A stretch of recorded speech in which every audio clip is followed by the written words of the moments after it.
Hello and welcome. We are live from New Delhi. You're watching DD India Live, India's voice to the world. I'm Abhishek Mahajan. Coming up in the next 30 minutes. India's Prime Minister Narendra Modi leaves for two-nation visit to Brunei and Singapore. First ever bilateral visit of an Indian Prime Minister to Brunei to bolster cooperation in space and defense. US President Joe Biden says Israeli PM Netanyahu not doing enough to secure hostage deal. Netanyahu seeks forgiveness over hostage deaths as protests continue. Britain to partially halt arms sales to Israel. Russian forces make fast advances in eastern Ukraine, particularly near the city of Pokrovsk. Ukrainian president acknowledges difficulties in confronting Russian forces. And in US Open, Daniil Medvedev moves into quarterfinals, will face world number 1 Jannik Sinner in last 8 clash. In women's singles, Iga Swiatek also in top 8.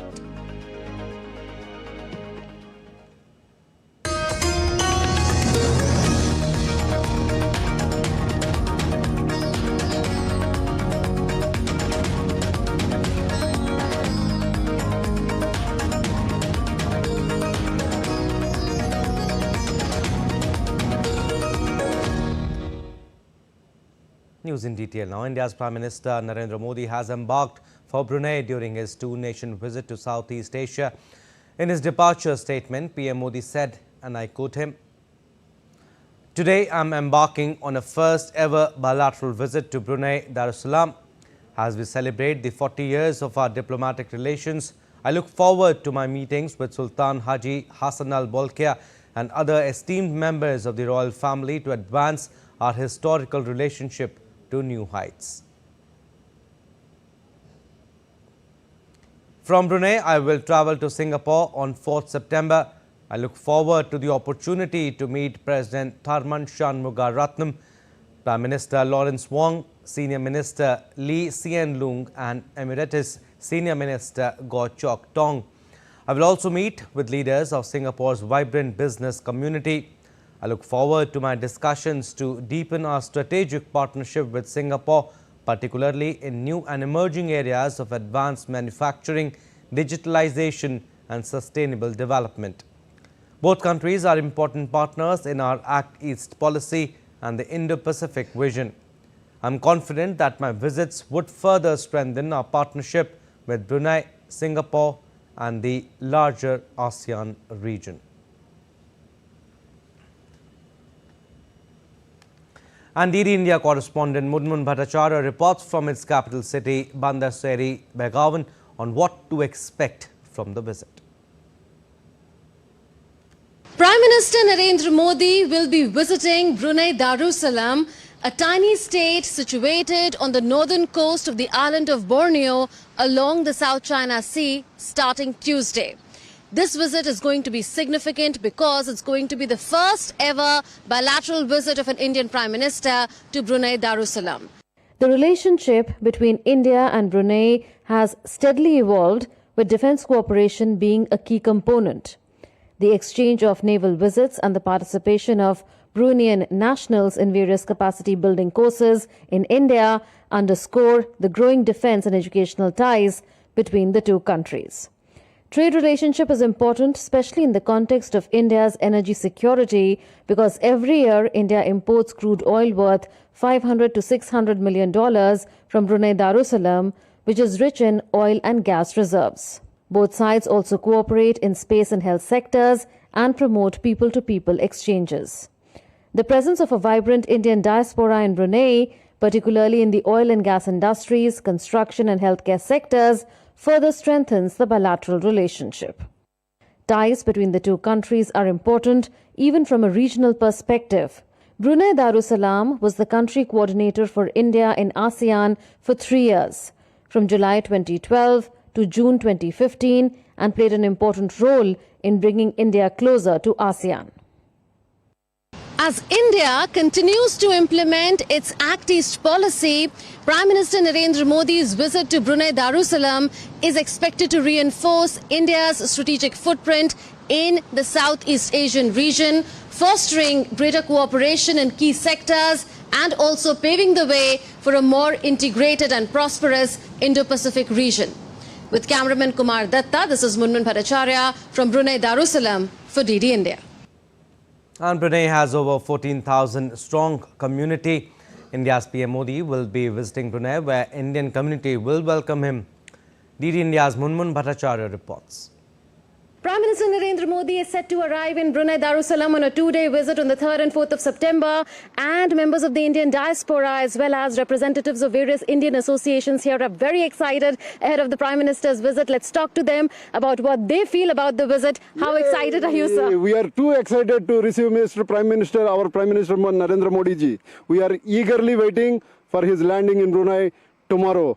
We are counting the hours by minutes now, and maybe tomorrow morning seconds. I'm looking forward to his visit, and it has spread a more Indianness. Though it was there, it is more Indianness here, and we are more than excited. We are truly blessed to welcome our Modi ji, and it's my lifetime pride going to be get it tomorrow. Every leader must learn from Modi ji that how much energy is he having.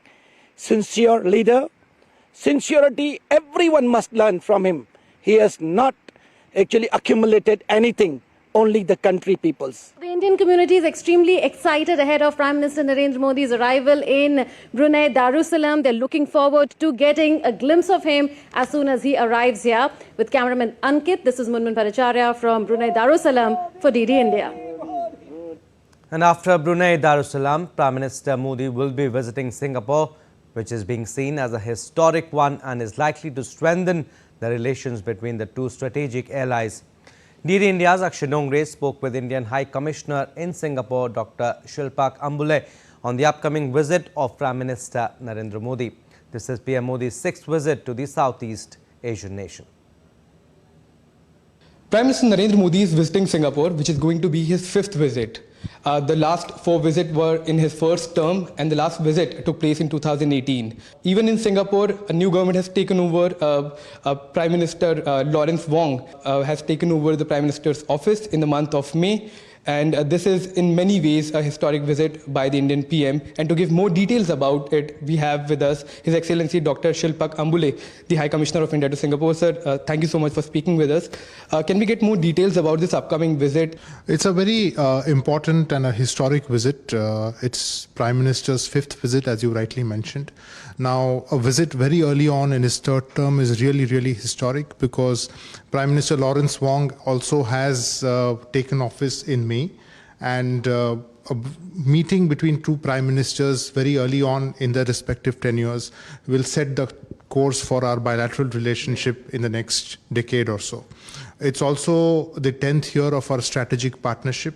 It also is the beginning of the 60th year of our diplomatic relations. India and Singapore also have a very unique mechanism. So in what terms does it set the relation between the two countries apart when we look at other countries in the ASEAN region? Well, it's a very unique mechanism. I don't think we have it with any other country, nor does Singapore have such a mechanism with any other country.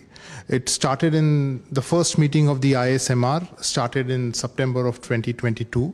And that time we had identified 4 pillars of cooperation. One is the digital space, skills, health and medical care, and one was the connectivity part. This year, the second ISMR, we've increased the number of ministers. There were 6 ministers on the Singapore side and 4 ministers on our side. Also on the sidelines, we have what we call as India-Singapore Business Roundtable. Right. So there are certain CEOs on either side from specific sectors who participate in that meeting, and they also come out with an action plan.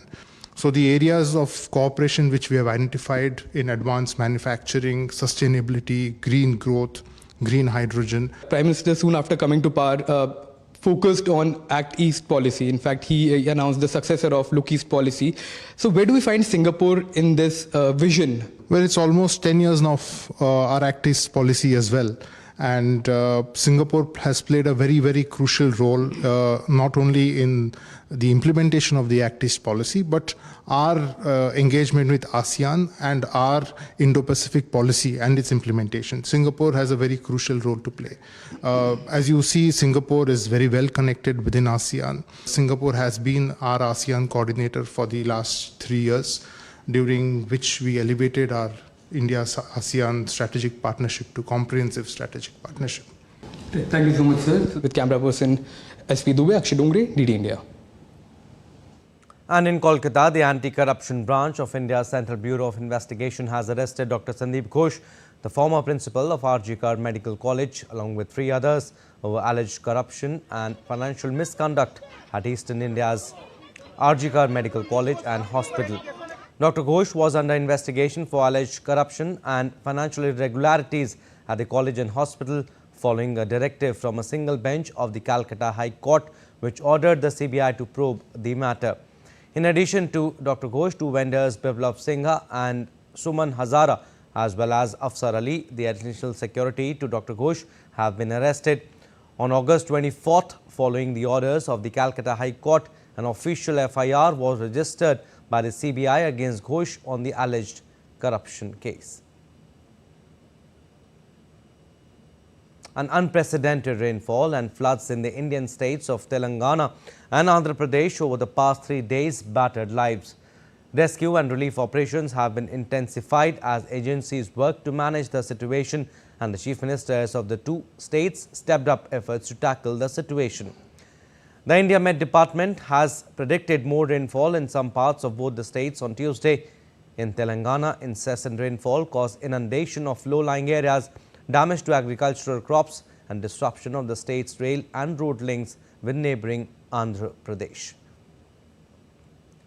The Revanth Reddy government in Telangana has put the damage at 5,000 rupees crore as per preliminary estimates and sought an immediate assistance of rupees 2,000 crore from the centre.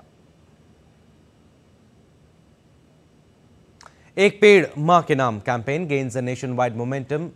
Over 52 crore trees have been planted across India under the Ek Ped Maa Ke Naam campaign. The campaign was launched by the Prime Minister Narendra Modi on the occasion of World Environment Day. The overwhelming response to the Ek Ped Maa Ke Naam campaign underscores the growing consciousness of environmental responsibility across India. The drive aims to empower country's ecosystem and raise awareness of environmental conservation in combating climate change and deforestation.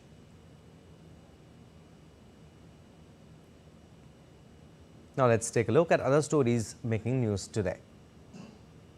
The Indian Air Force contingent comprising a team of 5 Sarang helicopters will take part in the first edition of the Egypt International Air Show beginning Tuesday.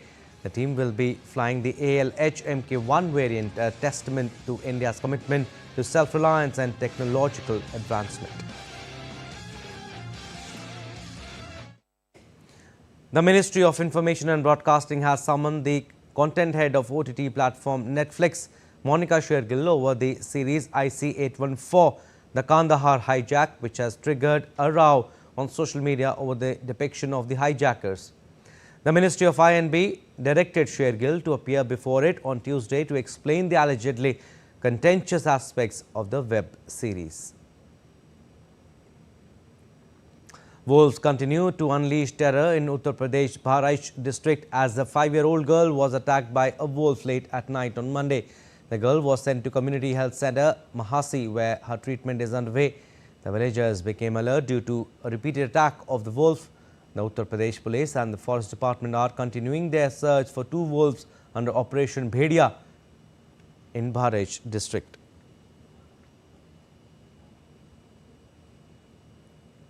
Preparations are underway for Ganesh Chaturthi festival across India. In eastern India's Chhattisgarh, a 12 feet high Lord Ganesh idol is being made from scrap of wood strain for the 10-day long festival. We'll step into a very short break, but still to come on this edition of DD India Live. Medical teams vaccinate around 160,000 children after 2 days in a complex polio campaign. IAEA Chief Rafael Grossi heads to Ukraine's Zaporizhzhia nuclear plant and will then meet Volodymyr Zelensky in Kiev. And NASA astronauts enter fourth month stranded in space.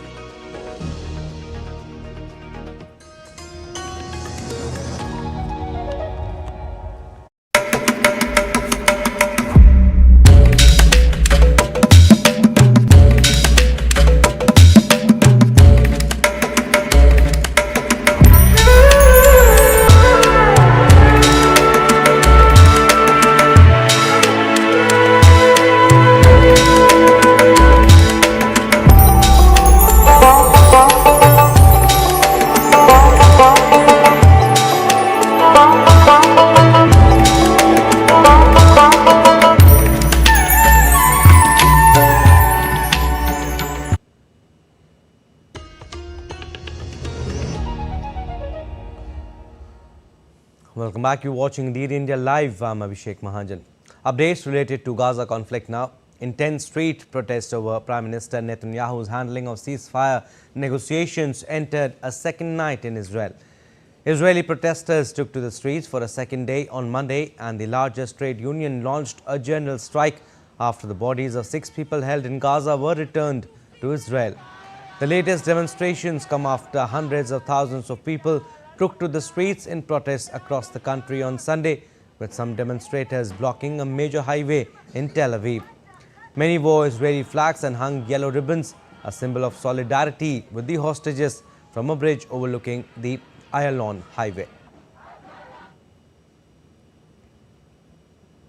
Prime Minister Netanyahu has asked for forgiveness from Israelis for failing to return hostages, but Israel's Prime Minister struck a defiant tone, insisting its troops must control Gaza's Philadelphia corridor, saying it was vital for Israel to control a key lifeline for Hamas.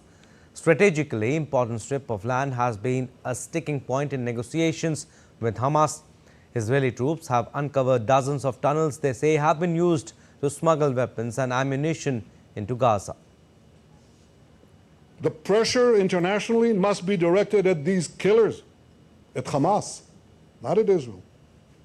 We say yes, they say no all the time, but they also murdered these people. And now we need maximum pressure on Hamas. I don't believe that either President Biden or anyone serious about achieving peace and achieving the release would seriously ask Israel to make these concessions. We've already made them. Hamas has to make the concession. Meanwhile, US President Joe Biden has said that Netanyahu was not doing enough to secure a hostage deal and ceasefire with Hamas. Biden, however, said that he was still in the middle of negotiations for the deal, amid reports suggesting a new proposal would be sent to the Israeli Prime Minister as final. We're still in negotiations, not with him, with my colleagues from Qatar and from Egypt. And Hamas armed wing on its part said that since June, the group has been operating under new instructions on how to handle hostages should Israeli forces approach their locations in Gaza. It added that hostages would return to Israel inside coffins if military pressure continued. Hamas said new instructions have been issued to the guards for the prisoners regarding dealing with them if the occupation army approached their place of detention.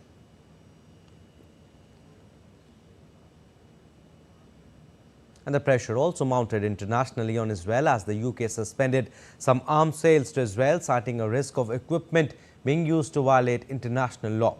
Britain will immediately suspend 30 of its 350 arms export licenses with Israel.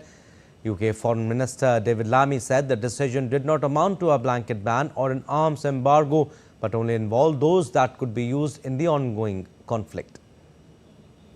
This is not an arms embargo. It targets around 30, approximately 350 licenses to Israel in total for items which could be used in the current conflict in Gaza. The rest will continue. And among the items that will come under the suspension will be components for military aircraft, including fighter jets, helicopters and drones. Experts say the development is significant as it may open up an avenue for the US to do the same. And Israel termed UK's move as disappointing and says it sends problematic message to Hamas and its Iranian backers. Foreign Minister Israel Katz said in a statement that Israel was disappointed by a series of decisions made by the British government, including the decision regarding defense exports. A quick update on polio vaccination drive in Gaza. Medical teams have vaccinated around 160,000 children after 2 days in a complex campaign. The 6-day vaccination campaign aims to reach about 640,000 under 10 years old children. It comes after the first polio case in 25 years in Gaza was discovered in mid-August. Both Israel and Hamas are supporting the effort.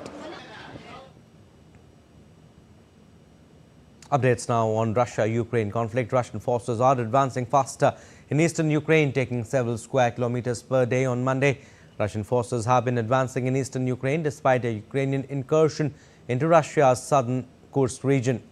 The numerically stronger Russian army has been thrusting through settlements in eastern Ukraine on the approach to logistically important Pokrovsk.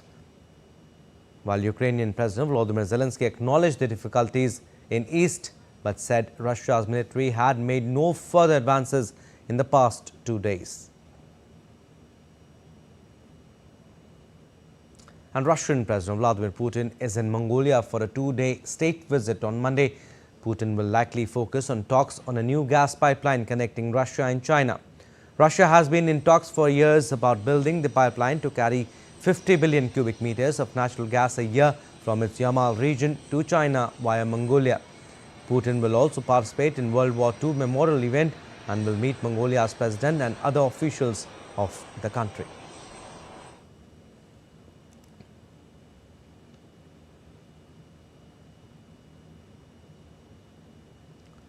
Ukrainian President Volodymyr Zelensky will meet the head of the International Atomic Energy Agency in Kiev after his official visit to the Zaporizhzhia nuclear plant.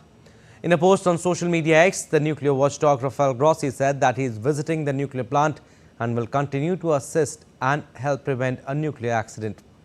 Early on Monday, Zelensky said it is not possible for Ukraine to take back control of the plant.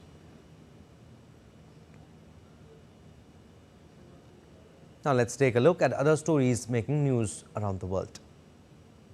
US President Joe Biden and Democratic presidential candidate Kamala Harris campaigned together for the first time on Monday. Their appearance in Pittsburgh was aimed to rally support in this crucial battleground state, highlighting their collaborative effort as the November 5 election nears. At a rally, Harris used her remarks to underscore support for steel workers. She asserted that US steel should remain in domestic hands. The United States has seized a plane belonging to Venezuelan President Nicolas Maduro, claiming it was bought illegally for $13 million and smuggled out of the country. In a statement, U.S. Attorney General Merrick Garland said that the aircraft was illegally purchased through a shell company and smuggled out of U.S. for use by Nicolas Maduro and his cronies. A bench of 5 judges in Brazil's Supreme Court unanimously decided to uphold the suspension of social media giant X in the country for defying a court order blocking access to more than 20 million users. The ban was ordered after Musk company missed the deadline to name its legal representative in South America. The ban will remain in effect until X complies with top court's order and pays off outstanding fines. NASA astronauts entered 4th month stranded in space after Boeing Starliner faults.